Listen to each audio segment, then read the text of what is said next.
Hi there, thank you so much for watching today's video. I'll do my best to make this video simple and clear. This is Netcode-Hub channel. I am Frederick, your lesson facilitator. Please subscribe to the channel if you haven't done that, and also click on the notification icon to receive updates as soon as a new video or a new lesson drops. You can also like this video to support this channel grow. We have more information for you in the description. Thanks to all those who bought me coffee. Today, I'll facilitate on creating a simple job portal web application using Blazor Server and also SQLite database. The source code of this project will be available on GitHub, so please check the video description for the link. Now, when you talk about job portal, it is a web application whereby people can just go in there and search for job. But this job portal looks like a multi-vendor system whereby you have an administrator and companies can log into or sign up and register an account over there, and they can also post job. So let's have a look. I have a demo of this project, and that is what you're going to look up to do same. So let's first go through what I have for you to get the basic understanding when job portal is concerned. So that is this one. Now you can see this is a simple job portal application, and it was made by Blazor Server. Now you can see from here that we have our header on top here, we have our search button, and we have authentication system. So with the authentication system, user can log in to post. But a normal user here has to read the jobs available here. But if you want to create account, it means that you have a job that you want to post, but it is not available yet until you register. So you can see here, from here we have our job categories, and we have this home. We have the categories over here. Alright, so from that, when you come here, you can see we have a featured jobs. So these jobs are featured, and as soon as I click on these featured jobs, it opens for me to read what they required from me. Also, you can see from here that I have all these jobs available. Now, as soon as I click on any of these jobs, you can see we have the company name, the job type that they want, the job function, the job location, maybe the company image over here, and the description. If it is a new one, you can see we have a new icon indicated here, and you can see it was made available yesterday. We have the company information beneath here, and this is a featured job. So you can see, since it is featured, you can see we have this logo here indicated as a featured job. You can also make a search. You can see we have the pagination. You can also go through it and also get the jobs, the next job as well. So that is what we are going to have a look today. Now you see we have this pagination beautifully done beneath as well. And now when you check here, as soon as I click on this, I can now, it opens this search box. And as soon as I type in any, so let's see, I'm going to type in the housekeeper. So as soon as I type in this housekeeper, let's see what happens. And I'm going to click on this icon. So there's a button. Now as soon as I click on this housekeeper, let's see, you can see we have this housekeeper. We have the information about it and everything over here. Now, as soon as I click on, let's say, this female electrical engineer too, let's do that and see. So let's see if I type in this. Let me just grab this one from here, and I'll paste in.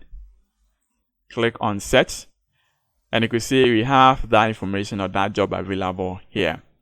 Also, you can see we have some error here. You can see yesterday, so here there's no anyone, so it's supposed to be yesterday. Alright, now aside from this, let's try to, we see that here it is hello guest. It means that we are not indicated, we are not a vendor, we are just a user that you want to get available jobs and go away. Now, if I click on login, I'll have the chance to log in. So let's see, but before that, I can click on register first. So if I click on register first, it has to open us the registration page whereby I can register. Now the registration page, you see we have to upload company certificate for authentication. and you have to also upload the company logo. So let's fill it with sample data here and see. So let's use something like, so this is Netcode link company,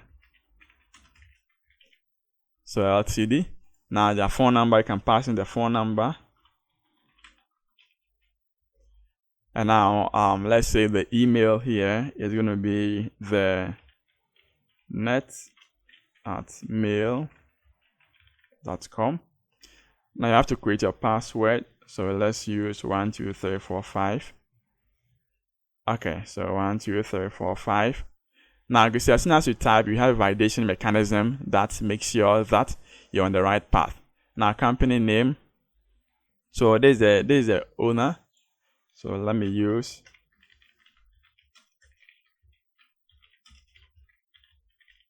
okay, so that's the company owner. There's the company name, company address.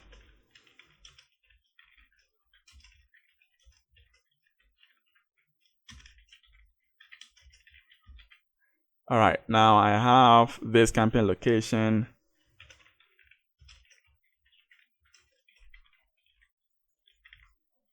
All right, so I have this.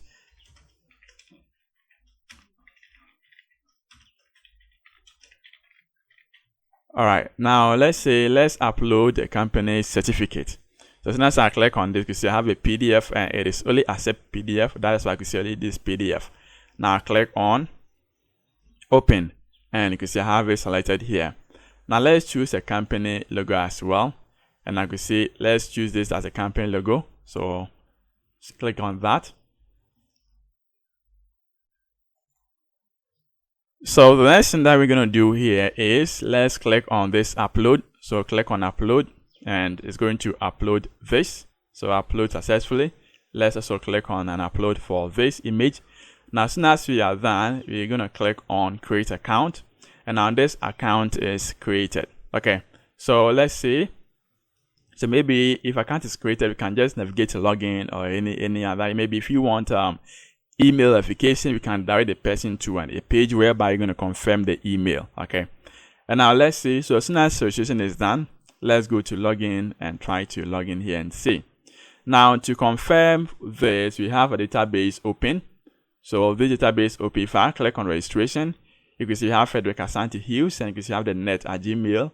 And you can see this is a password. The password has been hashed, and as you can see with the password sort and with the byte. So as you can see from, you have the password created here. We have the company name, the company address, location, and you can see we have the company logo. So there is a logo here. Now with this logo, what we're going to do here is we create a random number, then we append it to the name of the logo, the image, and also we do the same thing to the certificate. So maybe here you see that is a PDF.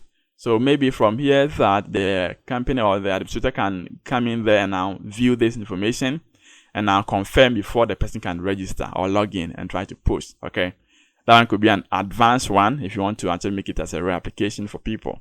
Maybe here you have to open the application, open the document, and now verify before you allow the person to access.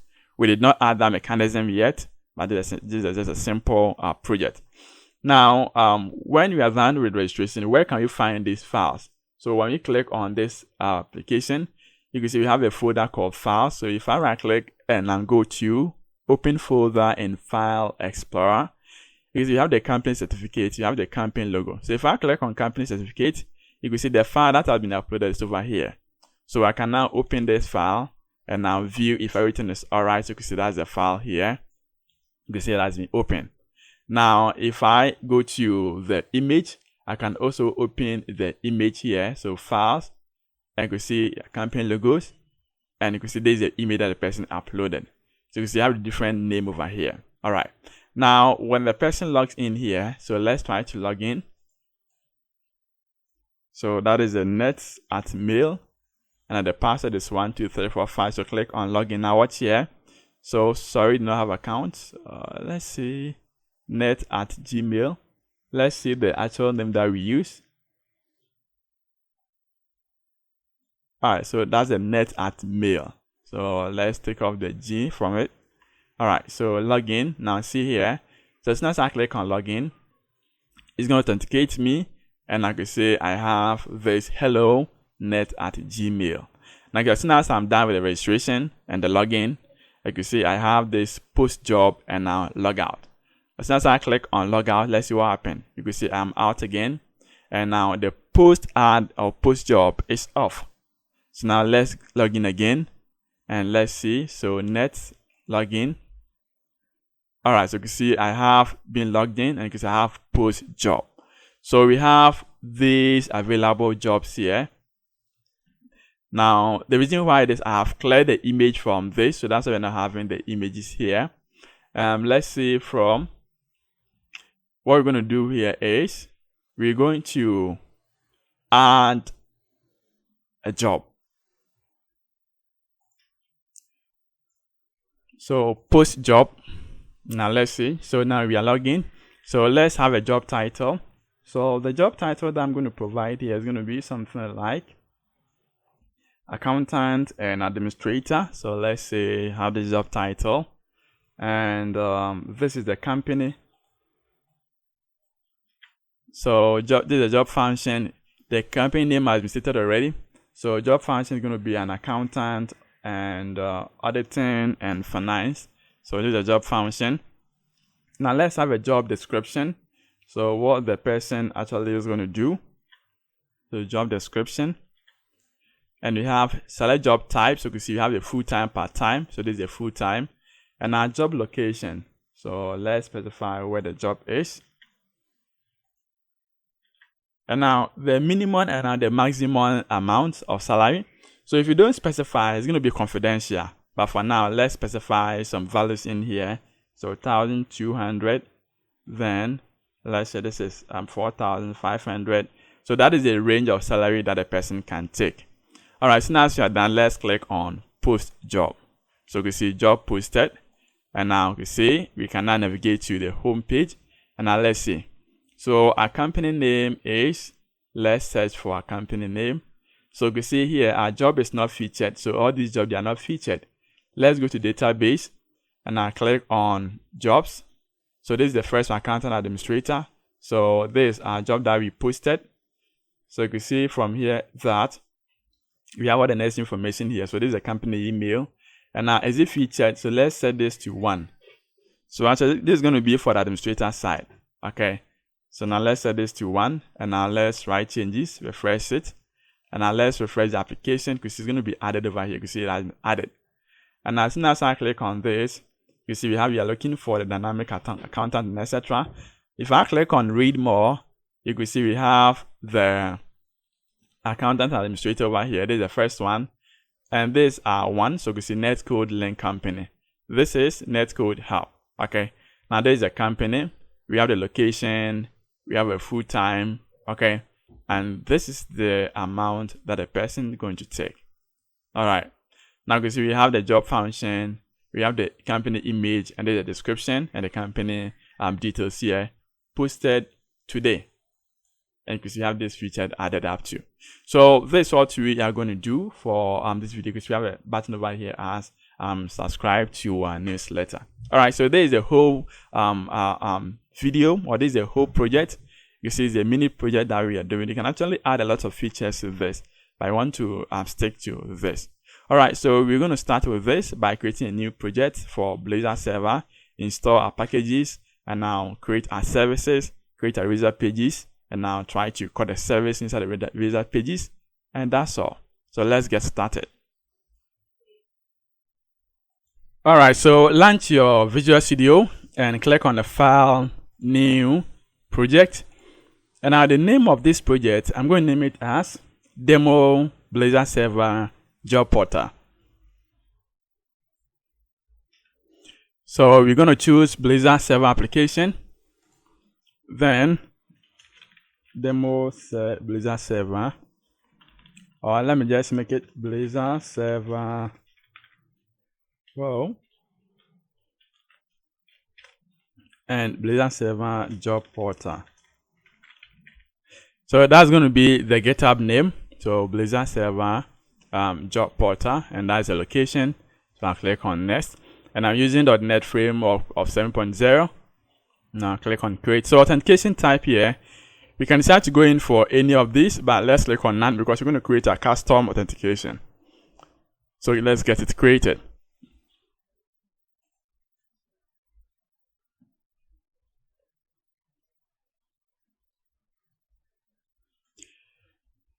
Now, while this project is created, the next step to do here is we are going to install some packages. That's what we're going to be using. We need to install EF Core, that is the entity framework core. We need to install EF Core.design, also SQLite, and we need to install Syncfusion components such as input, buttons, navigations, and themes. So let's get those installed. First of all, right click on this. So you can just click on dependencies, and I'll click on manage NuGet packages, and I'll install them one after the other. But I'm going to do this. I'm going to click on this project, and I'm going to unload this project. Now I have the links over here, the project references. So I'm going to copy them, and I'll just have to put in something like item group. Then I'll paste in this. So install the following packages, pause the video, and do that. Alright, so once I'm done with this, what I'm going to do here is I'll just save this. So after saving this, click on Solution Explorer. Now right click on this, and I'll click on Reload Project with Dependencies. So when I'm done, I click on Dependencies, and I'll go to Manage NuGet Packages. Now all these packages are going to be installed in there. So you can see you have the install section. So you can click on the Browse tab to copy the names, and I'll paste them here to install. So you can see that I have them installed over here, and as you can see, they are installed. When I check the Solution Explorer and I get dependencies, packages, you can see they are also installed in here. Alright, so once I'm done with this, let's build the project and see if everything is working as expected. We do that.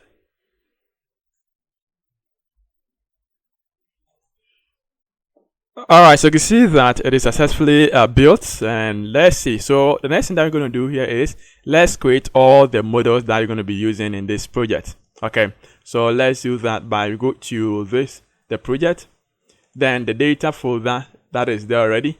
We have to right click, and I'll add a folder called models. So let's do that, add a new folder, and I'll name it as models. Let's add a new class, and now this class is going to be registration. So this is a registration class, and this class we want to have these properties.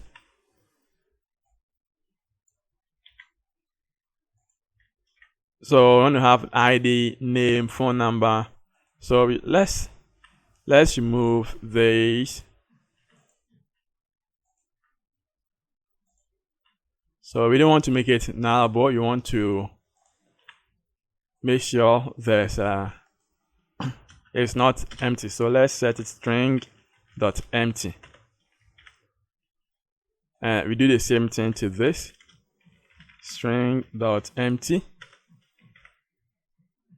So let's do to all. So string.empty. Okay, so that's what we have. Name up to this company certificate name and our company logo. The reason why, you can see these are images. This is a PDF document, and that is a logo here. Now, logo here is an image. What we're going to do here is we want to store the name of the logo and the name of the file here into a database, and I keep the file itself in the project.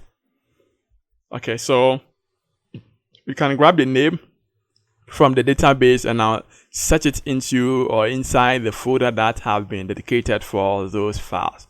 Alright, so we have this. Now, this is what we need, but I need to create a registration model. Why do you have to create that? For registration, we want to add confirm password. And this is going to be used as an entity for a database.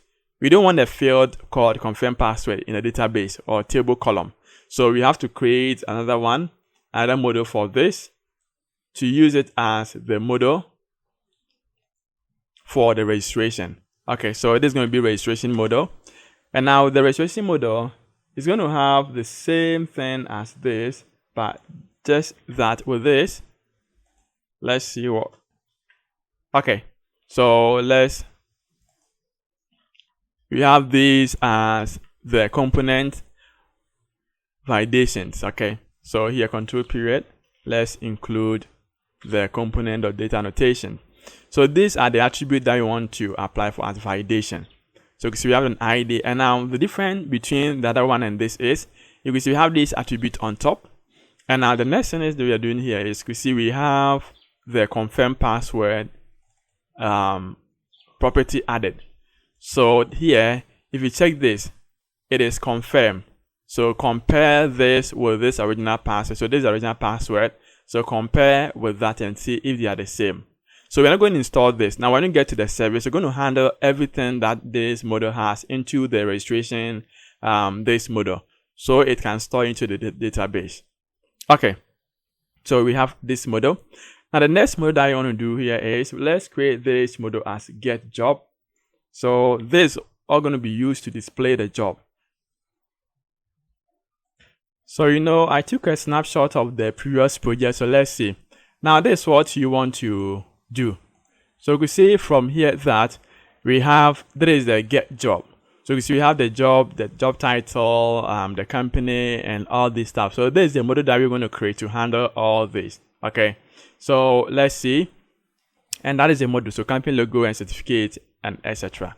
So we are combining, I think, registration model. We are taking part of the registration model and now adding some models or some properties up to this. All right, so we have this and we have this job mode. Now, what is the job mode going to do? Now, the next model is the job mode, and here this is going to handle the job type. Is it a part-time or is it full-time? So you're going to create this model, but you're not going to actually store this into database. Okay, it's going to be handled within the application. So we do this and we pass in the job ID and job name. We do this so we can populate it and add it to this, or assign the data source of a Syncfusion drop down list to this, so user can select. So we have an ID and we have the name. Okay, now after doing this, let's have our login. So when the user tries to log in, we need some model to handle that, and we need only username or email address and password. So let's do that for the login. And we need just the email address and then the password. Okay, now if the user tries to log in and now post a job, what are the models that require to be added or to get data to database? So let's have that model as post job. So with the post job model, let's have something like this. We have the ID, we have the job title, the job function, the job description, minimum salary, and also the maximum salary. We have the job mode, and then this job mode is going to be selected from the drop down that we have just created. We have the job location. Is it active? Is it featured? So all these are going to be done by the administration. Now for the active, automatically as soon as you post job, it is active. But for the featured, it needs administration access to be able to make it as featured. Also, we have the company email. So this company email is linking as a foreign key from the company registration database to registration table up to this. Okay, we could have used a company or registration user ID. You can also use the email. So ID and email, they are the same because each is a unique field in the database. You can use any of them to make a query to get a specific data that we want. In a database, we don't want the user to have we don't want a database to carry two same email. So if I use this email for registration, nobody can use that for registration. Therefore, it becomes an ID, a specified one for me, a unique one. So we can also use that as a foreign key too. And we have the date added as this. All right. So let's also have the row as user row. So this is what is it going to do, or you want to use to create a row for any user. So the default one is, what we are doing here is, maybe in case the person registers, and so user row, and this our model, and then the name here, and the name or the email start with admin. They want to make it as admin. That is the first registration. But any user that comes in with admin again won't be accepted because the admin has been assigned as an admin role. Don't worry, when we get to the service, you're going to understand this. But for now, we have the user role and user ID. Okay, user role and user ID. Okay, so let's save this. Now, these are the modules that we need for our whole application. Now, the next thing to do here is let's create our context class. So let's name it as AppDB context. But before that, we're going to create a folder known as configuration in the data. So let's add a new folder to this as configuration. Now with this configuration, let's create a class, and now this class is going to be as AppDB context or application database context class. So let's do that. And now in this, you want to have few things here. Now once we create constructor out of this, and I could see this has to inherit from this AppDB context. So this I'm going to do. I'm going to remove this and remove this. Control period. All right, so Control D, we do it well. So you can see we have this AppDB context as a class, and it is inheriting from this DB context class. Okay, so and aside from that, you see we have the constructor created, and it's inheriting from this base option, that is the DB context. And we want to have these three tables. Registration table, you see it is using this registration model. It is not using the registration model class. It is using the registration. This is the original one. We have the post data, post job as jobs, and we have this user role as role. So we need three tables here. All right. So we have this. You can save this one. And the next thing to do here is let's specify our AppDB context. So let's create our connection string. We do that in the app.setting.json file. And within that, we can do something like this. So let's go there. Solution Explorer. You can see this is the app.setting.json file. And on top here, we have connection string, and the default connection here is demo job portal DB. So I'm going to name it as demo. That is a database name. So once you're done, let's build this project and run database migration to create the tables that we have in the database itself. So Solution Explorer, right click on the project and build this project first.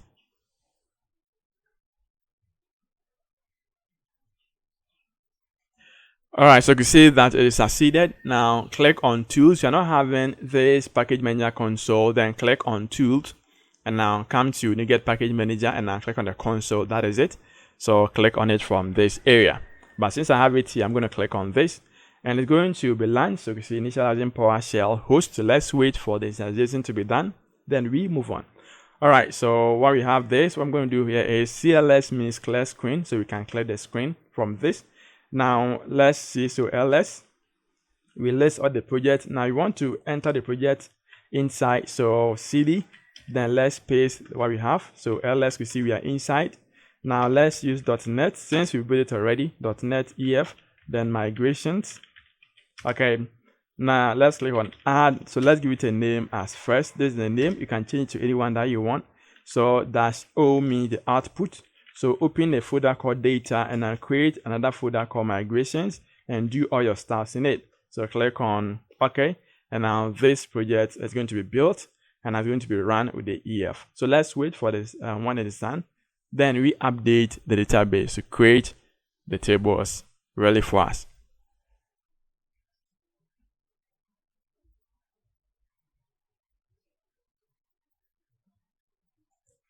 Alright, so you can see that it is saying unable to create an object type of the class that we created. Alright, so the reason why we have this error is we haven't registered the connection. So we have to register that. To go to program.cs file and in here, let's register the connection. So you can see we use this register for the connection and that is what we are using here. Okay, so this is what we're using for the connection. So we get the connection string name from the default connection from this AppDB context and that is this one. And in case it is not found, then we throw this error. Alright, so you can see we are using an SQLite.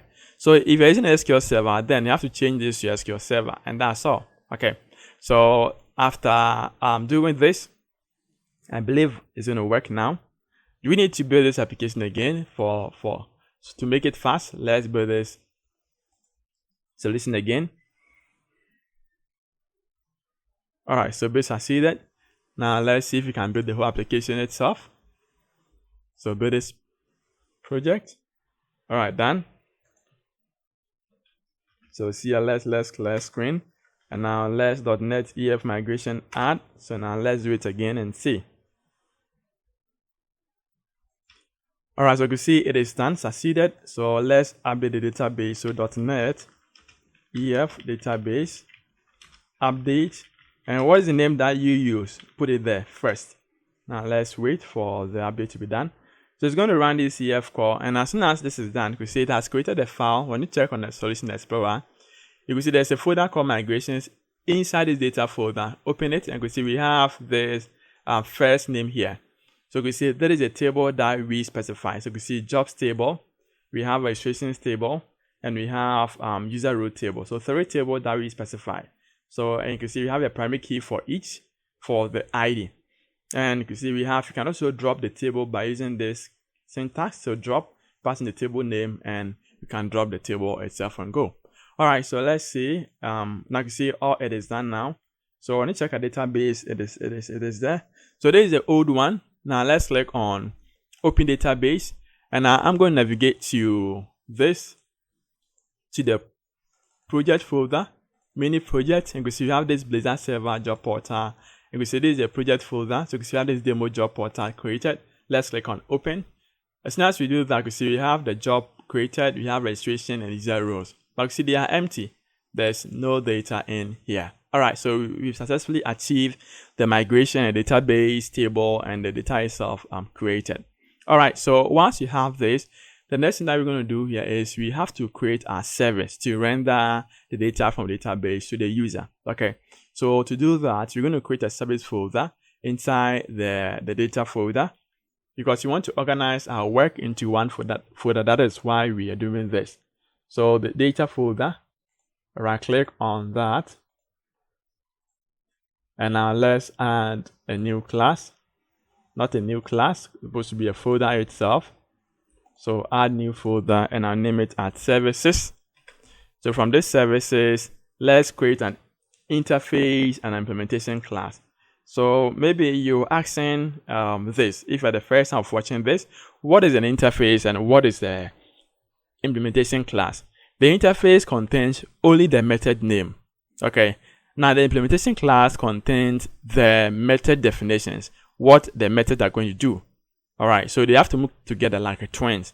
As soon as you call the method name, the definition must follow. So when doing that, you have to inject them together. You have to link them together. Let's do that. So services, right click on this, add an interface. I'm going to select class, and now choose this interface.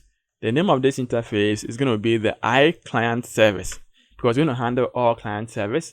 And now within that, you want to have these method names here. So you want to have, it's going to return a flag, that's a boolean, and it's going to return message. Okay. And now there is a register user async. So register the user, and you can see it is coming with a registration model. And here it is login. Here it is post job. And that is a logout. So if I click on logout, handle that. And now this is also get all jobs. And this get all jobs, we are passing a string filter. So this filter could be null, and in case the filter is null, it is accepting or getting all lists and now submit. In case the filter is specified, then get all lists, which is linked to this filter. All right, so control period, let's include.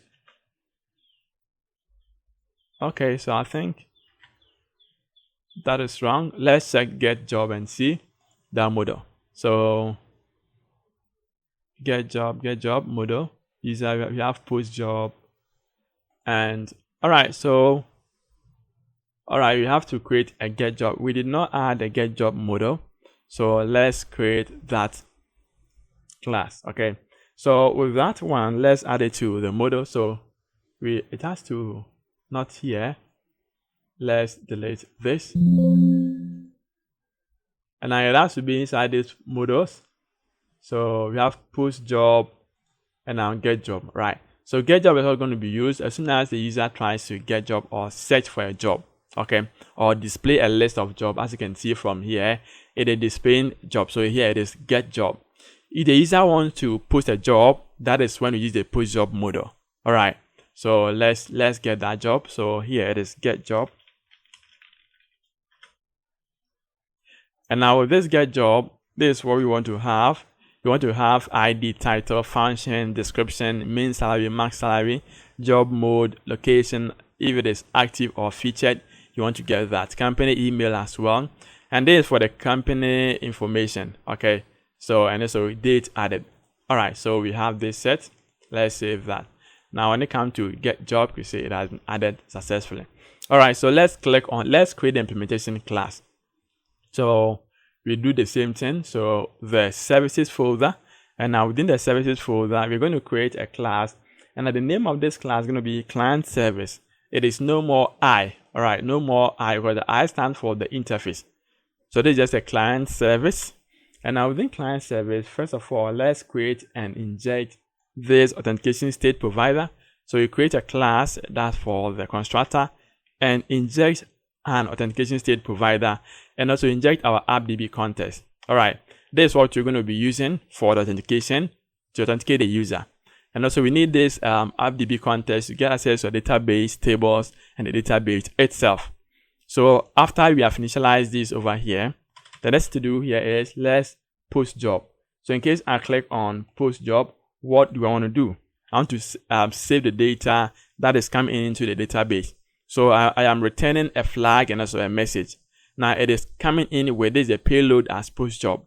And now with this post job, we first check if the company or the person who is posting, the user who has registered, email, it is found in that database. And now the title of that data is also found over there. It means that the file or the job has been posted already. Okay, this is what we are doing. The user has an email. So we are making a check. So we have to check that both are true. Is user email is there, and is the user email has a job title known as the one coming in? If yes, then this say return already posted. But in case the user, maybe user one posted a secretary. Okay. And if the user one, the same user one tries to post secretary again, it's not allowed the person to post it. But in case user two post secretary, it's going to work, because in such case, the first condition here is going to be false. So here we have to include EF call. And now what we are doing, making it possible here, is using this, the ampersand, to here, making it what? As AND. So it means this and this must be what? It must be true before this execute. If not, return this to the user. Okay. So we are saying that if the data here, which is making a search from database here, it is found, then return user created or the title of that job posted already. If not, then save it to database and I return job posted. That is to post job. Now let's work on to register user. So in case I want to register user, what are the steps? What can I do to register user? So it's very simple one as well, and this is what we are doing. So this is a method register user, and so here we're going to register the user in here. Now you can see we are creating a user role. Okay, remember that the user role here contains the username, the user name, and then the role ID. So here we create an instance of it as user role. Then we check if admin already exists. So we are checking. So we are saying that if the model coming in here .email start with admin. Okay, this is my use case. Okay, maybe you can do that contains admin or ends with admin. You can do any. So if it starts with admin, then you want to check if admin already exists. So we are looping to the user roles and now check where role name dot lower equal to this admin. So we check if the user role it is not now. It means if admin already found. Then return false and say, sorry, admin already exists. Please change the email address. But in case it is not found and admin from the database is now, then set the role name as admin. So here we are setting role name as admin. Now it has left with the user ID. And it is a new data coming in, so it doesn't have ID here. How do we get the ID? Let's see. So we check if user already created. So is user email, is it found in database? If it is found, although user who has been assigned as an admin, and we're going to return this. We're not going to continue with the work. We're going to break it. So we're going to say the email already exists. So admin can register himself twice. Email already exists. So here I want to make sure that the email is unique in all. But in case this is false, user is null here, then the row is admin which has been assigned. Then we're going to hash the password because we can't store the user password just like that. Else, anybody who trying to log into a database may see the password and can log in on behalf of the person. We don't want to do that. Even ourselves, we don't want to know the password of the person. Security is tight here. So what we're going to do here is we're going to hash the password. How do we hash the password? We are creating a method known as hash password. Then we pass in model.password that is coming in. If everything works successfully, then registered entities equal to. So we are going to save it to a database. And like today's registration database here, as you know in the AppDB context, consists of the registration itself, not the registration model that we created. Okay, so you have to convert it from registration model into this registration. Maybe you can do that by using this auto mapper. That is when you have enough data to do it. But you can see we have only one here, so there's no need for us to install that package. That's why I did not include that. Okay, so in here, what are we doing? You could say that we are setting up the name, email, populating the new names, the data that we want to store to the database. We are doing that. Okay, and you can see from here that we did not add the ID because when saving new data into the database, ID it is not recognized. The ID is defaultly it is 0. Okay, so you don't need the ID. And also you can see from here that we are setting this font to string. The reason I did that was when you check the registration, maybe a user can decide to enter start with 0. If I use int, the 0 is going to be ripped off most of the times. Okay, so I decided to use this string. But when using this registration model, I have to use integer so I can pass in validation attributes. So you can see I have this as phone number and I use int here. So when it gets to this, it has to convert to string so it can be used here. That's why we're converting to string. Now, for us to get the user ID, after adding it to the database, we can then have ID because ID is going to be generated. We can do that by adding this .entity. Then we store this over here. So after saving it, the ID or the data which has been saved can be found inside this registered entity. So here we are saying that if string is not null, if this user row is not null, then assign this user row to user. The reason is, if the username doesn't start with admin, it's going to skip this. When it skips that, the user row it is null. Okay, so if user row it is null here, then assign user, meaning that the person is not an admin. He has a normal like user@gmail.com, netcode@gmail.com. All these emails do not have admin stat. Therefore, then assign user to each. Then we assign, so user row dot user ID is equal to. So you can see since we have the user registered currently stored here, we can now fish out the ID and store and save it to the row and then save it and now return account created. Okay, now where from this hash password? Let's quickly create the hash password, and it is just about 10 lines of code to encrypt the password. Now this is a method so I can use to encrypt the password.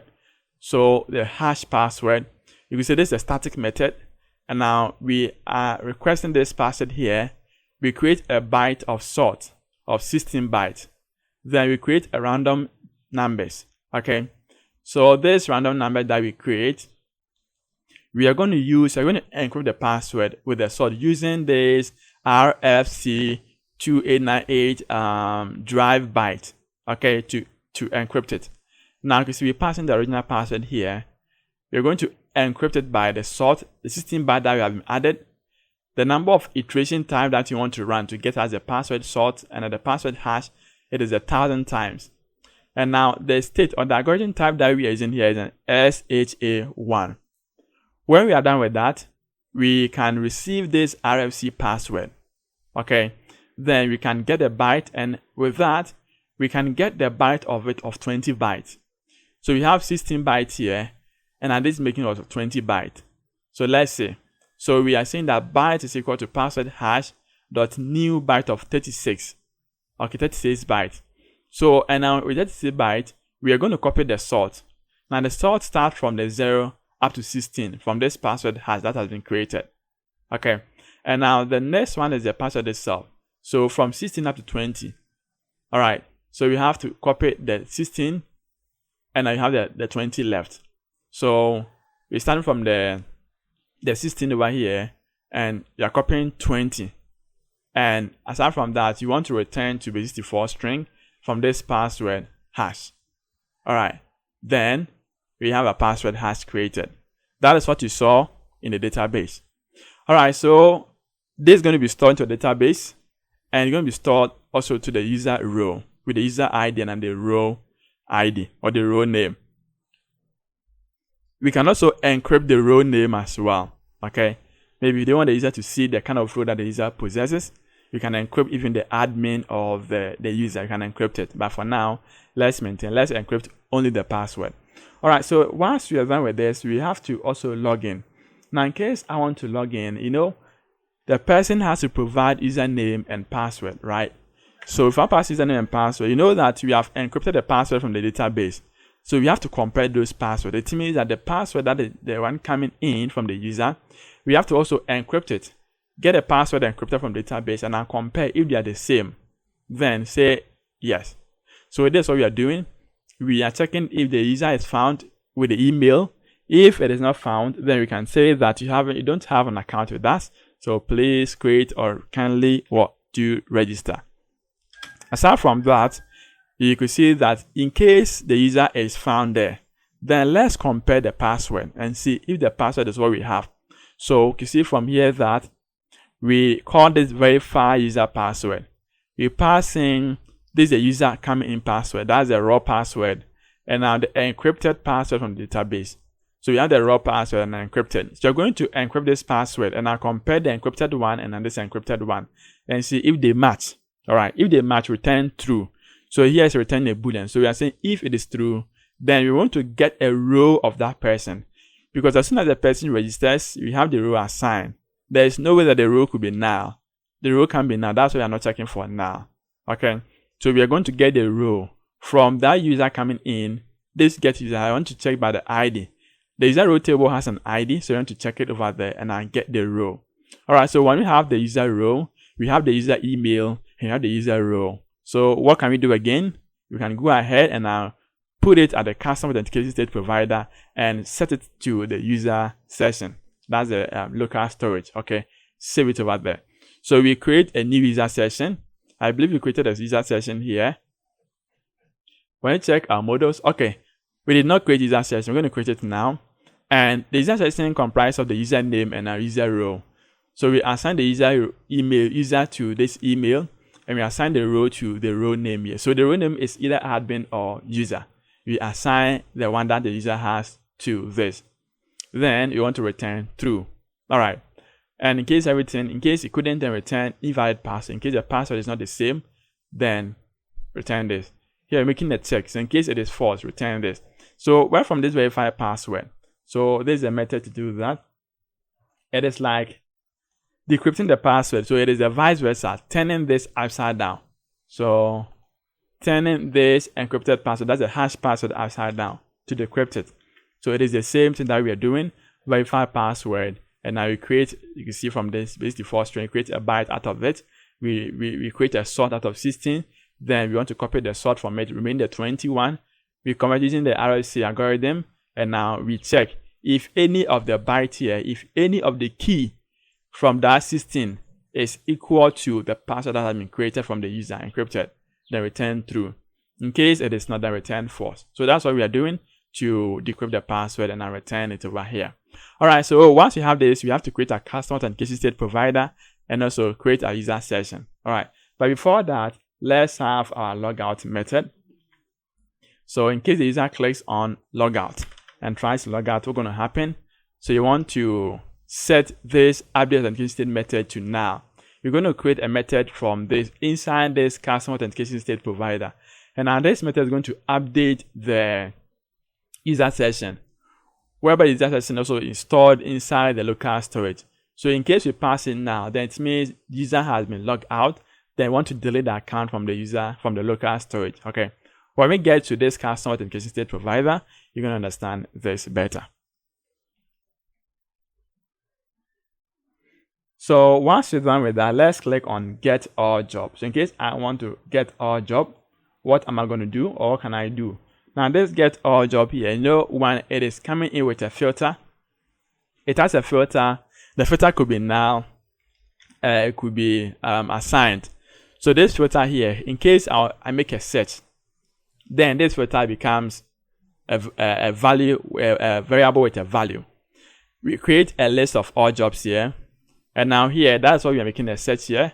So we say that if this filter it is null, then convert all data from the jobs, move it as a list, and now return.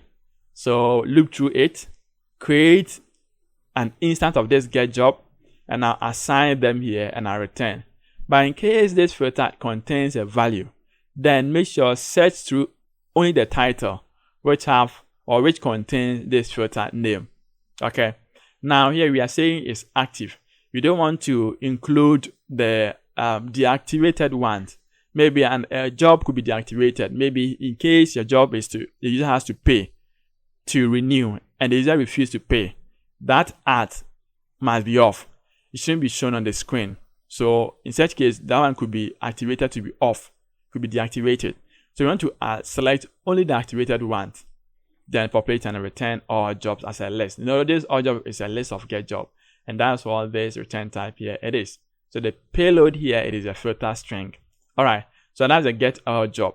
Now once you have this, let's go in there and create a custom authentication state provider for this authentication state. Okay, so we can do that by creating a folder known as authentication. So Solution Explorer. Now let's do that. So we don't want to do that inside this data folder. Let's create a folder here to the project, and I name this as authentication. Now within the authentication, you want to create a class known as user session in it. So let's create a model. So user session, and user session, remember that user session, we need only the username and now the row. So username and user row, they are all strings. That's all we need. Aside from that, we need to create a class, and that is class supposed to be known as the custom authentication state provider. So it means you're going to use this provider, this class, instead of the default authentication state provider. Okay, so anytime or anywhere that we need this authentication state provider, it means we need the custom one. We're going to use the custom one in place of the authentication state provider. That is what we're going to do here. So we create, like we're creating an instance of it. Let's click on add and now class. Now this class, we're going to name it as custom authentication state provider. Yeah, that is it. I got it correct. So let's add that. And now this class has to inherit from this authentication state provider base class. Now aside from that, we have to implement an interface here, because this is an abstract class, so it has an interface to be implemented. Now let's implement it. By first, what we're going to do here is we're going to create a constructor and now inject our protected local storage in. So we injected protected local storage, and now you can see we create our claim principal equal to new claim identity. Okay, so here it is anonymous. So as soon as you call this, it means that the user is not registered. And now we create a constructor, and now we inject our protected local storage as a session storage here, and we initialize it in here. So now there's a method known as this. You can just click on control period, and you can implement the interface from this drop down. So you can see implement abstract class. You can just click on this, and you can see this is the abstract class that we need. So let's clear this. And now this is what we're going to do from this abstract class. Let's use a try catch block to handle that. In case there's error, we know what it is coming out from. So here, what we are doing here is we create a variable known as the user session storage from result. So we are getting the data from the user session storage. All right, this must be an async because it has to wait.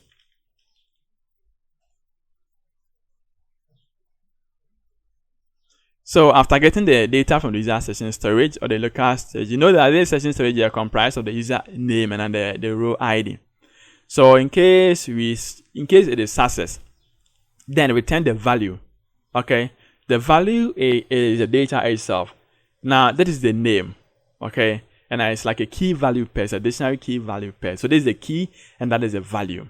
So in case it is accessed, then return this value. In case it is not accessed, then return null. So in case it is null, it means that the user is not registered because you don't have any data stored into the client's session storage. Okay, so in case it is null, then return as anonymous. It means the user is not logged in.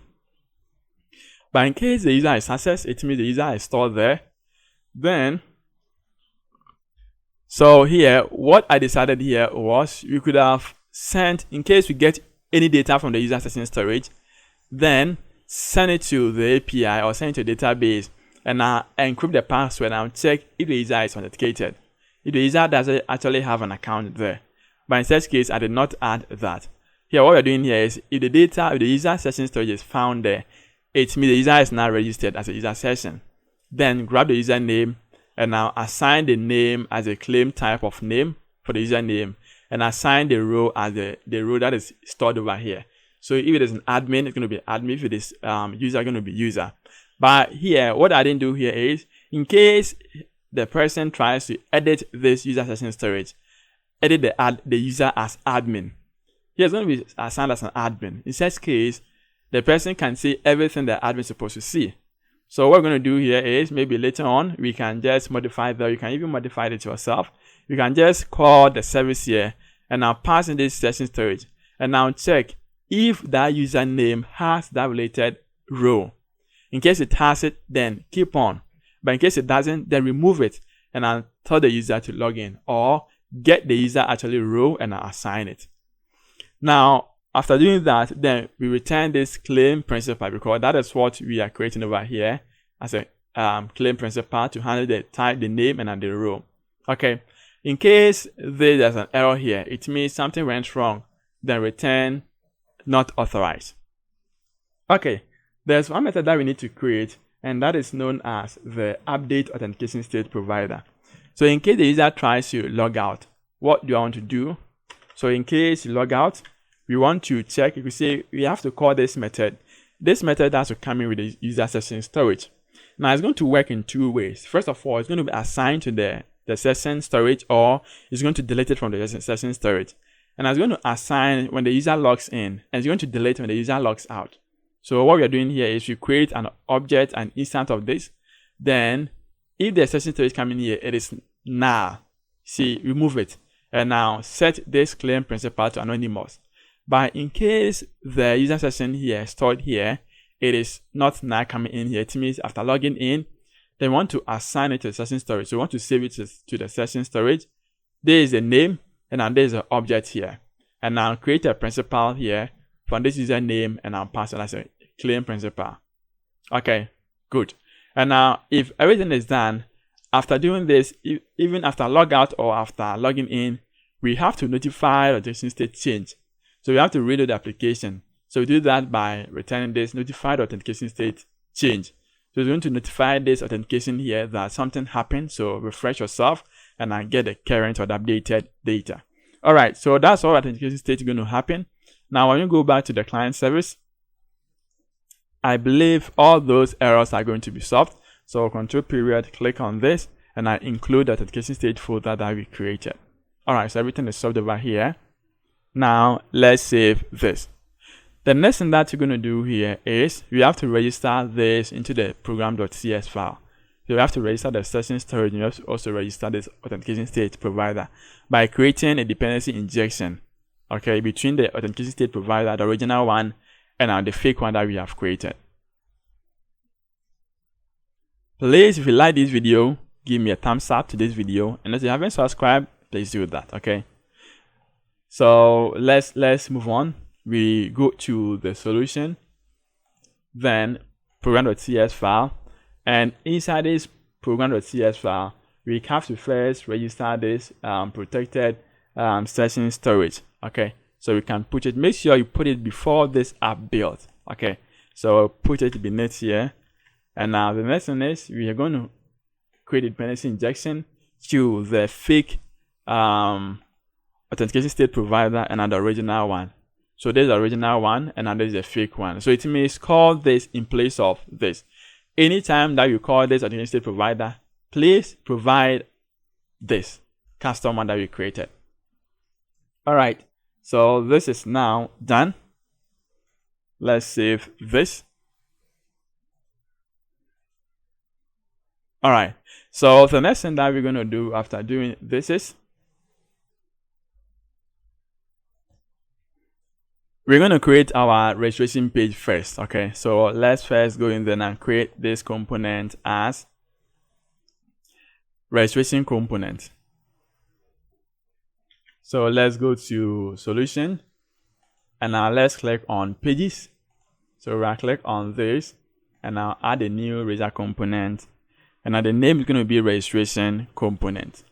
So with the registration component, let me just grab all this. Designing UI sucks. So what I'm going to do here is I have the code.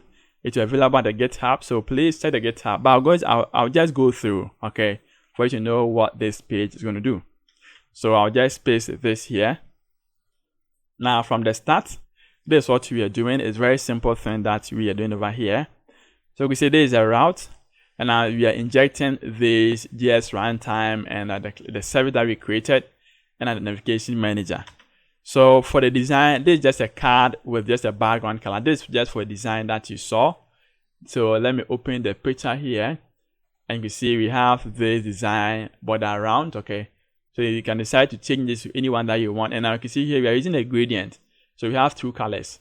That's the gradient that we are using here. All right, so from the registration, this is a create an account. We have a card over here. This is a card body, create an account. And you can see we have this edit form. We have this data annotations and validation summary here. And in case I click on this, handle this. And there's an object here that we're going to use to handle all the process in here. Now you can see from here that we have this is a company full name. So passing the name, we are using this SF text box. Okay, so this text box, before we do this, let's add the namespaces. So let's add the using statement in. Let's import them. So we can import them from this. So I'm going to do something like this one from this import. So, and now let's add these usings. Okay, so we don't have any problem. So we're adding this using, and now instead of this, you're going to copy this name and I replace it. This is a project name. And now once you are done, we have to also register the Syncfusion component. So we can do that by going to the registration or the program.cs file, and here we can add this. So Syncfusion Blazor, let's include that. Okay, so let's return to the import. I believe we must also change this. Okay, now when you go to the registration component, you can see all of these are going to be solved because you have the SF text box. You are going to use the numeric text box for the phone number, the text box also for the email address. Okay, and as you can see from here, these are the binding. So we are binding this to the email, and now the type here is an email. There is a password, and the type here is password. There is a confirm password, and now here you can see we are binding to the confirm password.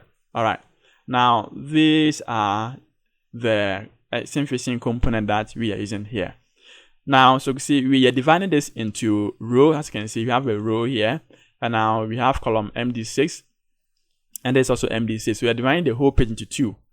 This is for company information. So company name, company address, company location. And that's how we are binding them to company name, address, and our location. And now these are the same buttons and the text box that we use for Syncfusion. We're putting them here as well.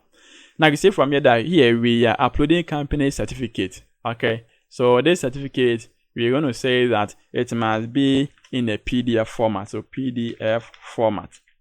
All right. So here, what you're doing here is no one can just register just like that. Before you register, you must have a business certificate. You must be a legit, right? So you have to be an authenticated or original company that you have certificate, business registration certificate to have access to post job. So to do that, you have to submit your certificate to us to verify. So we see we are accepting only PDF file here. And now if we click on this, this is a method to handle that. And I'm here to upload your company logo as well. So you're accepting PNG either in upper or lower case, JPG, and also JPEG. So, and create button is beneath here. When you come down here, that is the method to handle. So the first thing is here, we are creating this is the visibility set to hidden. Now, where from this visibility, this is a parameter, and let's see if there's any parameter receiving this. All right, so here we are not using this. This visibility is supposed to be used inside the app bar. So you have a model created from the registration model, and if this button is clicked, you can say we want to save it to a folder called files. And there's a folder also known as company certificate. Okay. So you want to create the file name and create a random new GID. So new gate ID. And now with this GID, what you're doing here is you want to add this underscore to it and append the file name. And that's going to be the file name to save. There is a path, and here we are copying the file to the folder. Alright, so you have to create it. So when we go to www folder, we have to create a folder called files. So www over here, right click on this and then create a folder called files, and that is what we're going to handle all our data, all our images and our PDF registration or business registration. You have to also create another folder known as company certificate. So right click on this, then add in that folder and name this as company certificate. Okay, so if I upload file, it's going to lie there and I'll wait. Now to get the name, you can see we are getting the name, which is the GUID and then the file name. We store it over here as company certificate name, so we can use it to store into the database. And now when you check here, this is for the logo. We do the same thing over here and I restore to the logo. So yes, you have to create a folder called company logos from this files folder. So this is a file. Right click on this. Let's create another folder, and that's for the logo. So we store them here. And now if button is clicked, we check if this company certificate name they are now. It means the user hasn't uploaded anything yet. Display this. Else display this. That's for the registration. And now we can even call this. Okay. So we can call this before this navigation comes in. We can call this here and now display the message coming in. So this is the message, and we can alert the message here. So by clearing this, you can paste in the message here. All right. And after registration, you can set this registration model to empty. So registration model, and that's the registration model here. So equal to new. So when you do that, we're going to clear all the content that we have currently, and I'll set this to now. And when you are done, navigate to, so this is for the registration. So navigate to login instead. So after doing this, you can just navigate to login. Okay. Now, once you've done with this, we are going to check here. So this is for the and after render. This we don't actually need this here because we are not using this. So let me clear this. Okay. So here it is. We want to check when the page initializes. You want to check if the user is already registered and tries to register again. Then, if you are logged in and tries to register and want to access this registration page, we won't allow you. So we are saying that if the user is authenticated, then navigate to this home page. So 100 times you try or 1,000 times you try to access this registration page as a registered member, no, you will be directed to the home page. That's what this method is doing. So this method, we're going to copy this to the login page as well. Okay. As soon as you log in and you're authenticated, you can't log in again. No, it's not allowed. All right. So we now have this. So this is for registration. And let's close them. Okay. This is a method. And now we have that. All right. So this is now set. Now let's check the login. So the login is also very simple. We have to create a component known as login. So let's do that from the Solution Explorer. and from this pages, right click and now add component as login.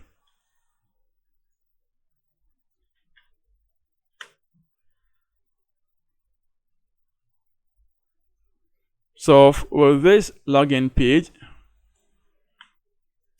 what we are doing here is we are also creating a page whereby user can provide username and password as well. So that is what this is doing. And you can see this, the page title is login, and we need login an account. We need the user email and then the password, and then we need the button which is type is submit. Okay, we inject the following on top, and now we have a username and now the email and then the password. So when you can see here too, we are making a check. As I explained earlier on, we're making a check to redirect the user as soon as they try to access the login page whilst they are authenticated. If I click on login, then call this service. If it is successful, the flag here is going to return a boolean. So if it is true, then return this to the home page. But in case it is false, then alert the message that is coming in and I return to the same login page. Okay. Now, if everything is set, we want to create an app bar. You know that from here, we can have the app bar, and that is an app bar. There is a bar on top. Okay. You have the bar on top. And when you check, you can see we also had the footer beneath. And you have to have these ones, these sidebars here. So to create the app bar, let's tackle the app bar first. We can create this app bar into the shared folder or any. So let's go to the pages, the same pages, right click, and now add a new Blazor component. And this is going to be the app bar component. So from this app bar component, we want to have access to this. So there's an app bar, the bar on top, and we're using this SF app bar from the Syncfusion, okay? And we have this one for the Netcode-Hub, and this is the spacer to space it and shift this. We have an input type here for search, and now we bind the key here to the search key, okay? And now the visibility here, we assign the key here variable to handle that. We have a button, and this button has an on-click event here. Okay. Now we also have the username as hello welcome. So you can see we have the hello context.user.identity.name. So hello, then add a name. That is if it is authorized. That is when you're authenticated. Display the handle post job. If you want to post job, you can do that. If you want to log out, you can do that. But if you're not authenticated, then you want to display hello guest. And now display this login and now registered. That is found in this not authorized section. Okay. Now from this, you have this CSS to handle the BTN to make it a round. You can see that the feature that you have here, you see this is a round one with this. That is what this CSS is doing. Okay. Now this is a search key. Okay. So this search key is what's going to be used to search for the filter. Now, if it is now, we are talking over here that this search bar here, it is hidden. Defaultly, when you click, the bar is hidden. As soon as I click on the icon, make this bar to visible. So you can see it's visible. If you click on it again, then make a search. Navigate to this search page, and I'll pass in this parameter. The parameter here is the search key. So the search key here is going to be passed as a parameter to this search page. And as soon as it gets to this search page, it's going to get from the database and then display the content to the user. If I click on register, navigate to registration page. If I click on login, navigate to login page. If I click on logout, then call this service and I'll navigate to the home page. If I click on handle post, then navigate to this. So here, let's remove the async. So navigate to the post job. So I can access all this. Okay. So I can access all this, the post job here, and at the logout when I am registered, when I am authenticated. I can access this, login and register when I am not authenticated, when I'm just a guest or normal user. Alright, so we have this app bar created. Now we have to also create the footer. So from this footer, let's create a footer component and add a footer. So we do that from here. Solution, the same pages, right click, and now add Blazor components as footer component. And now within that footer component here, I'm not doing anything here. What I'm doing, I'm just adding a bootstrap class, bootstrap design here. So sign up for a newsletter, email, and also subscribe button over here. That's for the footer. Now we need to also create the search component. So from the search component, let's create another razor component to handle the search component. So pages right click, add an razor component. The name here it is search component. Now from this search component, we are going to have this. So this is what we are doing. First of all, we are accepting a parameter here. So here, it means this page is accepting a parameter of filter as a string. Okay, so with the string, this is what we are doing.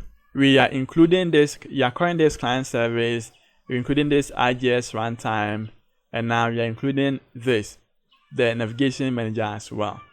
Let me save this, close this, and I'll see if that error is going to be solved. So search component, yeah, they are solved now. So we see that from here we are making a loop out of this. So we get all jobs making a loop, and now we create a card, we display the title, the company name, we are using a badge. This badge here, it is for the bootstrap. So we use a badge here, display the company location, the job title, or the job mode, either full-time or that's going to be the part-time. We haven't set the full-time and the part-time yet. That's going to happen when you click on post job. Okay. Now we are checking if you convert this salary to decimal, you convert it to decimal or to integer. And now check if they are equal to 0. It means user did not specify the salary range. Then if so, display confidential. But in case the values are greater than 0, both max and min, then display the range in the same badge. Display function of the job, then the job location. So if job location is not specified, then display the company location. It means that the job location is inside the same company location. But it could be that the company could request a worker for the annex. In such case, the job location has to be defined over there. In case they refuse to define it, it means it is the same company. So use the same company location. Here, there's a null correlation operator. It means if it is not null, then, or if it is null, assign this value to it. And now you can see from here, we display the logo, the image here. So we have to pass in the source as files, company logos, and I'm passing the current iterated value over here as company logo. Description as well. And now that is the new. So we add 1 month to the day that it has here. If it is greater than today's date. Okay. So if today is maybe 3rd, plus 1 month is going to be next month 3rd. And next month is greater than today. So it's going to be new until this date reaches. So as soon as today's date is greater than the date here, it means that new flag or the new badge is over. It's not new again. It is old. And now here you can see that here we are displaying we create over here to display the number of days lasted. So how many years, how many months, how many weeks, how many days, even yesterday or it's today. And there's a method that we're using. So we take for the years, we get we use the time span to calculate for that. We subtract the start date from the end date. The start date is what we have from the database. Now the end date is today. So we subtract the start date from this end date and get the number of days. Convert the number of days into years, convert them into months, convert them into weeks, convert them into days, and display them as well. Alright, then the next thing here is display the company address, company email. And now here, if it is featured, okay, if it is featured, that is the administrator side. If administration has made it as featured ad, then display this logo or this div here as featured. This is just a design. And now when you check this, we have this feature container. That is this. This feature container is designed over here. So we set transform. We want to rotate it. This is the background color. Okay. So you can even remove the background color. This is the top and on the right. Position is absolute. We set the top and on the right over here. Alright. Now the next thing here, you can see we have the filter specifies the parameter coming in. We populate the list of job as get all job list. Now here, on parameter set, as soon as the parameter changes, that's the filter changes. The route here, it's like search start this parameter, so filter. So if this default is null, if it changes, then this event going to fire it. So as soon as this event fire, check If it's now, then navigate to the home page. But in case it is not now, then get all jobs, pass in the filter. Clear this job, the current data, and now loop through the results coming in, and now assign it to the list that we have here. Aside from that, set filter to empty. Alright, so anytime that you call this filter is going to be empty. You pass in data, it make a search. After that, it returns empty as well. Alright, so the next thing that we're going to do after creating this, as we have this style here, so it's supposed to clear one. Alright, now once you have this, the next component that we need to do here is to create our post add component and the index component. Then we are done. Alright, so we're going to finish soon, don't worry. Now let's do that by creating this post add component. So post add, so click on Solution Explorer. Now pages, right click, and now razor component, and now post add. So this could be a component as well. Now within this post add component, what I'm going to do there, let's grab this, and now the route here, it is post add. That is a route as what? Post add over here. And now here, this we are specifying an attribute of authorized as roles as admin. So it means admins and users can access this post add. So if you are not authorized, you can have access to this page. Okay, then here we need the drop down. So this is a post add. We include our client service here and the JavaScript runtime as well. Now this is a design, as you know, we've done it earlier on. And now there is an edit form. So edit form, we need the job title, we need job function, description, job mode. Job mode is on the drop down. So you can see we are using an SF drop down list here. Then we need to populate this source as a data source as for this job types. We're going to do them down here. And now here, let me just go through this for you to see. We have the value, the bind value, and these are the bind values for each, for job title, job function, and the job description. Now we set this multi-line to true. So this could be as a text box area or test area. Also, we specify this text box here as the job location. Okay. Now aside from that, we create a different column. We specify the salary range. This can be left for confidentiality. Okay, so minimum and maximum, they are numeric text box. So you can decide to pass a number. You can decide to remove it. You can decide to also pass in the format. So let's say the format could be the dollar symbol or so. So here, let's see if you can pass in format. All right, so you can see our format, and you can pass in C2 as the dollar sign. So format, and this could be C2. All right, and we see from here that, let's see, do we have the input type? Here we do not have the type specified, so there's no type specified. Yeah, there's no type.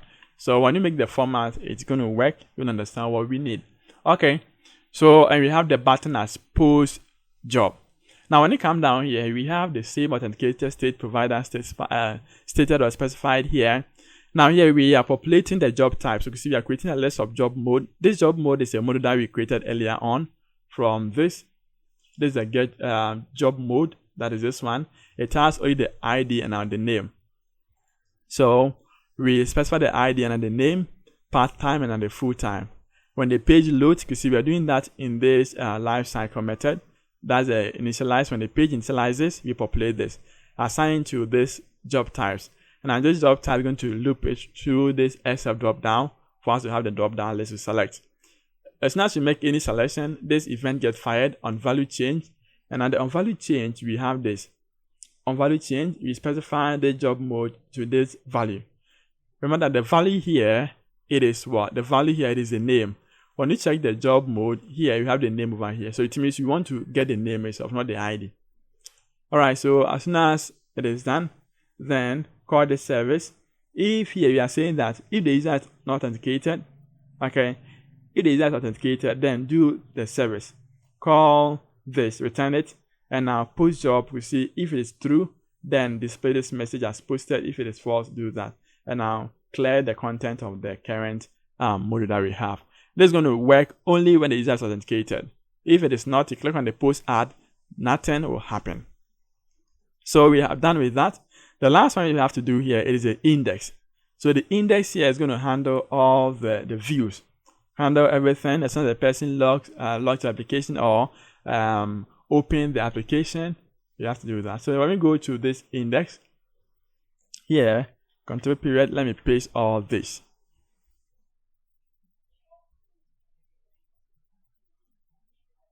Now with what we have here, if you check here, it is the same thing as we did in the search. Okay, the search has to display everything, and now the index also display everything. So you can see from here that we inject our client service, and now we inject our JavaScript. This is a design. Now this is for all jobs. So you can see from here, we create a list of data. Then we want to use the skip value and the tick value. We're going to use an SF pager to handle that. Okay, so we have to loop through this list, and I'll display them over here, as you can see from the search component. That's the same thing that we are doing, so I won't go through again because I have the same thing over there, and now the same thing has been repeated here. Okay, so when you have that, and now there's the feature job, as you can see from the search, we have the same thing displayed here, and now there's also the same CSS. Now what we need to do here, it is this is an SF pager, and now this is just for the navigations. It's a Syncfusion pager. So you specify the page size as 2. So anytime you click on the next display 2, page numeric count is 4. So from 1, 2, 3, 4, display that. Now the total item count has to get the total list of the all job that we have here dot count. And now if item is clicked when 1, 2, 3, 4 is clicked, what you want to do? So this is what you want to do here. Create an instance of this page, skip value here, and a tick value is 2. So tick 2 at any time a click is made. Then when the click is made, this is going to give us the current page and the page size or the previous one. So the skip value and the tick values over here, which is going to calculate and get the current content, the next data from the all job list. And that's all going to be used to assign over here to loop through from this list data. All right. So anytime a click is made, 2 data is going to be popped up because here we specify that the number of data that I need to take here, it is 2. You can increase it to 10, 12, 14, any number that you want. Okay, and now here, this is get all job. So as soon as the page loads, you know, it's an initialize async, get all job, loop to the job, and I add it to this all jobs list. Display them over here. All right, so we are done with everything. What I'm going to do here is let's build this project again, and I'll run it and see if everything is working as expected. But hey, don't forget, I always forget this. Let's go to the host, and I'll try to include the Syncfusion CSS and also the script file over there. So hosts, and now let's include them here. Yes. Okay, so we have this set, and I believe that's all. Yeah. So let's save this. I'm going to clear everything from here. Close all tabs. Solution. Right click, build solution or build a project.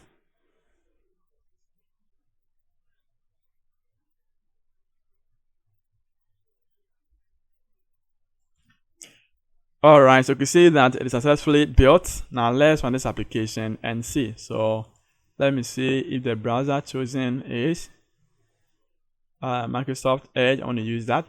So let's click on this to run this application and see what we have now.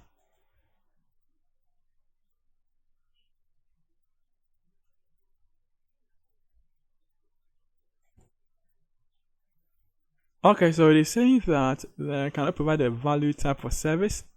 There's no registered service for this iClient service yet. We did not create DI, dependency injection. So let's do that. We go to the project again and let's check Solution Explorer. Let's first check the index and see what it requires. So there's a client service and it needs to be injected. So we can do that from the program section.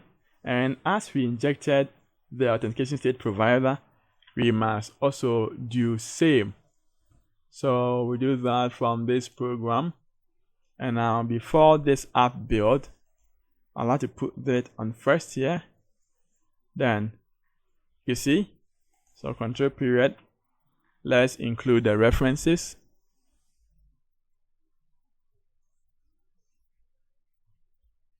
No, let's see. So iClient service, I think what is wrong here, let's check it out. So we have this. Let's try to add it ourselves and see. So using, and here it is Blazor Server dot data dot services. So that is where this is found, right? But let's see what it's saying.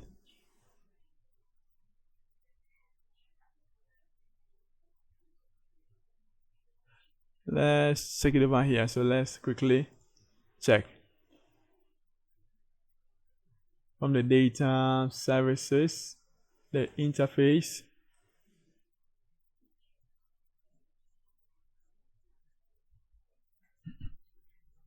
Now let's check for the client service.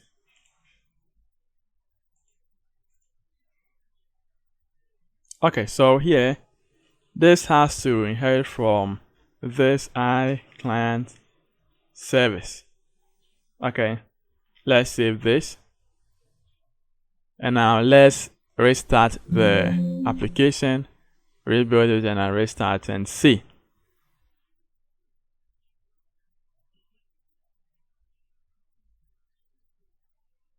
So it is building over here. And now let's wait if it makes successful.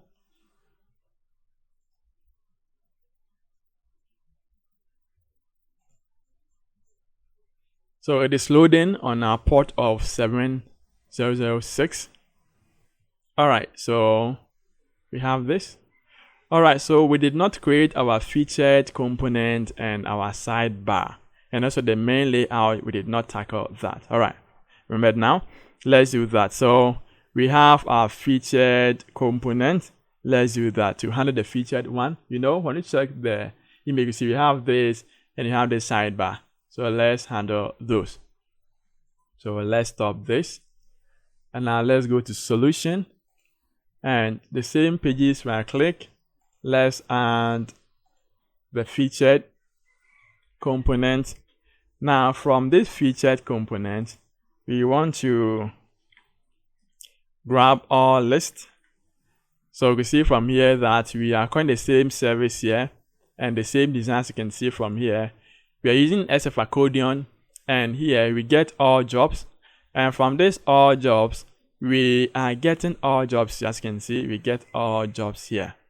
Now with this all job that we get, we are making a search, although we can specify this feature inside the service and call in order not to call all the job here. Okay, but since I have not enough few data or small data here, that is why I'm using this method approach.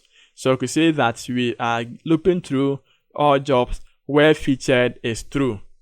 So this is going to get us only jobs which have featured specified or set to true. Use an accordion, and I'm creating a content template, and I'm passing the description, and I add the job title. So you see the job title here is a reference, a BTN link. You see, as soon as I click on it, it has to navigate to the search component. You know, this search component requires a filter. So passing the title here. As soon as I pass the title here, it's going to make a search from the on parameter set async, get the data, and display it on the screen for us. All right, so we have this. Now the next thing that we're going to do here is we have this, and we need to create this nav menu. All right, so the nav menu is what we have there already, but I'm going to modify this to see what you want. Okay, so you know, from this nav menu solution, you can see we have to go to the search. We have this nav menu over here.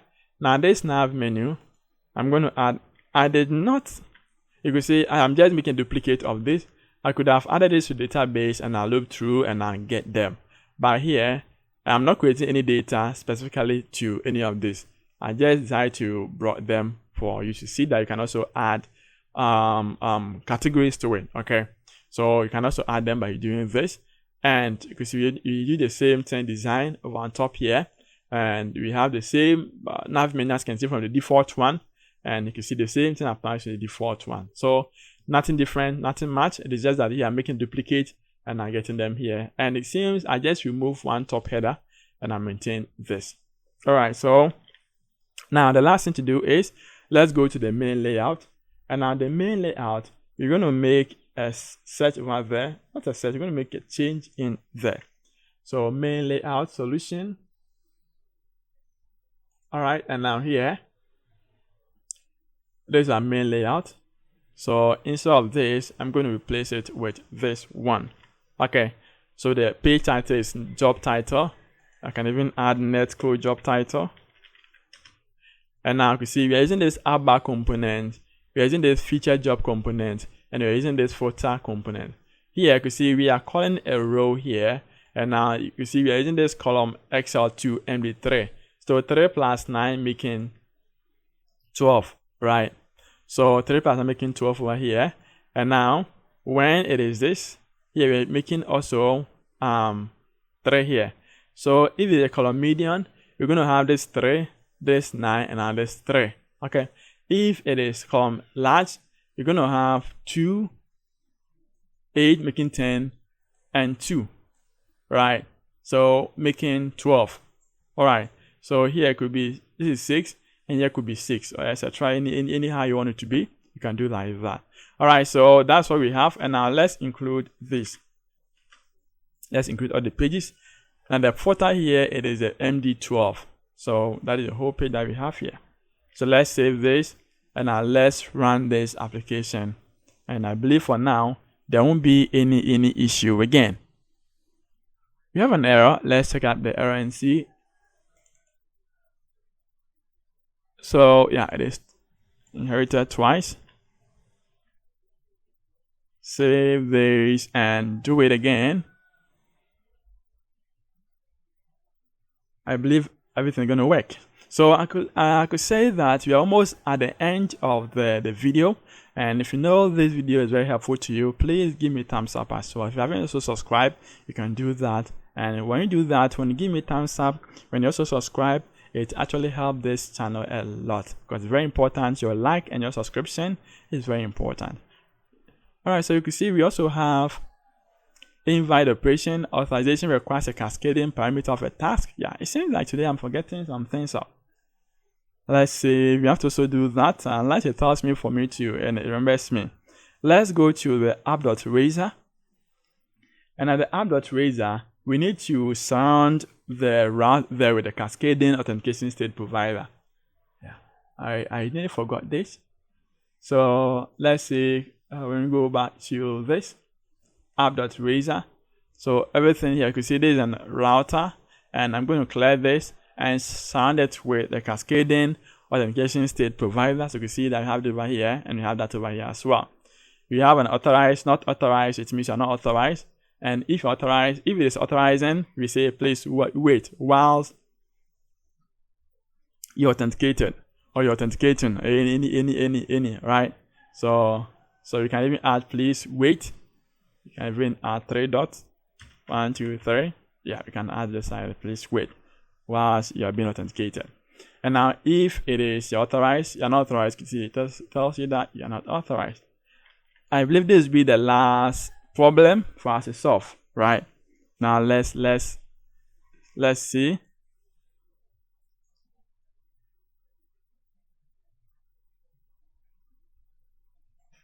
So here, we have the outbound on top, but since we are not having a license key, you can see we can't see this. What I'm going to do here is I have a license key, so I'm going to just add it. Okay. So if you don't have it, I'll leave a link to the description. Check it, how to claim a free community license key for Syncfusion. And just watch that video and I'll get your own community license for free. And I include that.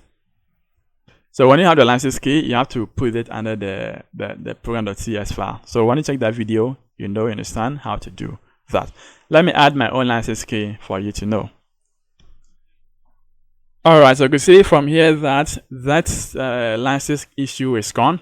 So as soon as I click on this, let's see, because I have this drop down over here, and I can just type in anything that I want as well. Okay, because I have this login, because I have this registration. This is for the guest, and this is login.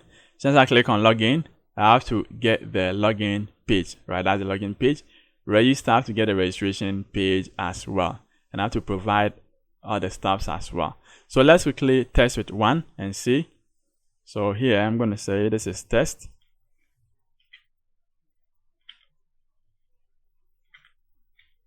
Alright, so company, there's a number, email, let's use this email, password. So here, let's use the admin.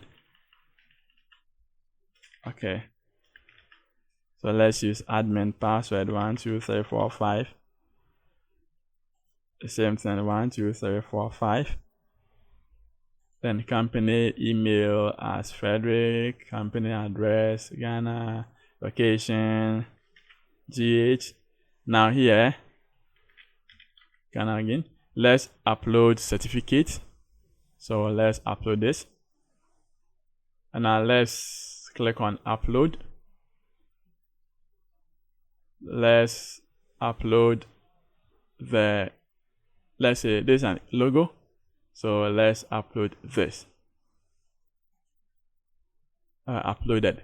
Let's create an account, so click on create an account, and this account created. So as soon as I click on OK, you can see it navigates us to the login, and I can now log in as an admin. So you can see, as soon as I log in as admin, you can see I have this button, manage client, right? So here I haven't implemented this one, but maybe you can actually do it. Now you can see I have post job. So now let's post one job and see. So job title is job title. Let's say function. Let's use sample one. Maybe the same. Account and administrator, that's for job title. Job function, account and financing for job title function. And maybe from job description, we can use job description here. And the job type, because you have a drop down, so full-time. Job location, you can choose or specify job location that you want. Then amount here, you are not specifying any amount. So if I click on post job, you can see job posted, and you can see, so let's go to the home page, and you can see the job has been posted. You can see there's an account and administrator. Featured job is empty. And let's see, you can see that is new because it's posted today. We have only 1 out of 1 item. Now let's go to database, and now let's click on jobs. We have 1 job, and now for featured, let's send this feature to 1. That is true. Now write changes, and now refresh this, and what here happens to this featured job. This account administrator is going to be over here. As soon as I click on it, you can see I have the description over here, and I have read more. So if you click on read more, it opens up you to the page and where you can actually view everything. You can see it is coming to the search, and I pass in the route over here, and now you can see everything as well. If you click on home page, it navigates to the home page, and you have the default one specified, and you have this featured icon or featured design attached to your job. That is it for this video. Thank you so much for watching this video, and if you like what I'm doing, please subscribe to the channel as well and give me a thumbs up too. And I believe I'm going to catch up next time. Thank you and take care.